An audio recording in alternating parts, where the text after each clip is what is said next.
I see everything that you are. I always have.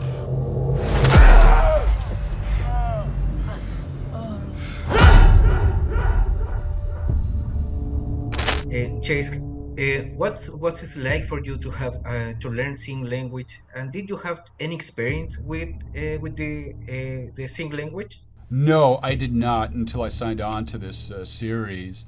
And Doug Retliff was amazing at. He was the ASL coordinator and very patient. I was really nervous about doing it because it's very out of my box and comfort zone. But then again, that's why we do what we do, is to get out of that. And I found it a very educational experience, inspirational experience, and something I'm very grateful that I was able to learn and also to walk away with an education on that. So all around, I feel pretty satisfied with working on Echo. Yeah. And Same. you, I wanted to learn ASL before, but now I'm still learning. It was an opportunity to be able to learn the language, and one that I've continued doing after the show. Yeah, I think and I think something that was really interesting as part of Echo is that there was also Plains Indian Sign Language incorporated, that there were indigenous sign languages across North America, and that really ranged per nation and per family, and the fact that we got to incorporate some of that into the show was really special.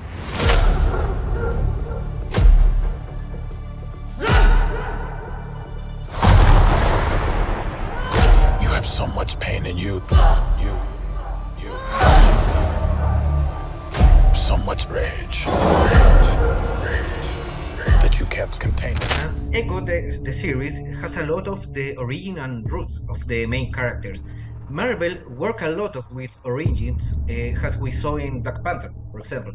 For you, as a Native American actor, what it is like to have a hero who represents these roots? Oh, it's great. It's amazing to have this. It's a long time coming.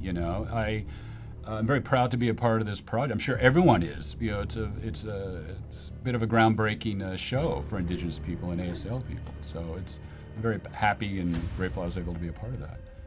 Same. I think it's a marker in many actors' career to be a part of the MCU. I think it can mark as a measure of success, which is great. But I think also watching Black Panther and movies like Shang-Chi, that it was so inspiring and made me crave the day that we could see Indigenous stories and Native American stories in the MCU. So when they approached us with this project and when I had a chance to audition, I jumped at the opportunity.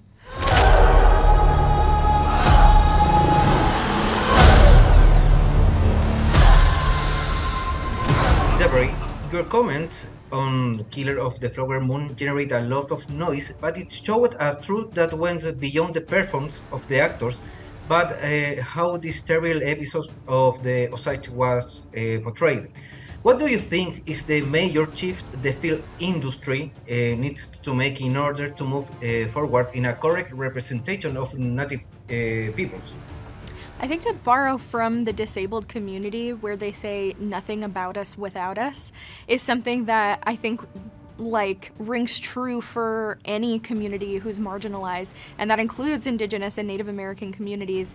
And I think with Echo being able to incorporate Indigenous producers, Indigenous writers, Indigenous directors, and to really involve the Choctaw Nation in the storytelling of Echo, made it really special and authentic. And I think there's just such a shorthand that gives the freedom for us to be able to tell a human story through a lens that is true to us.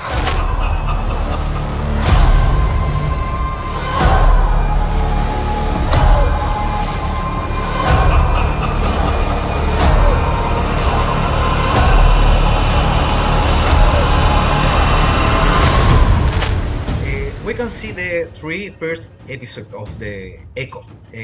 How did they prepare for the action scenes? I don't know if To we the can fight.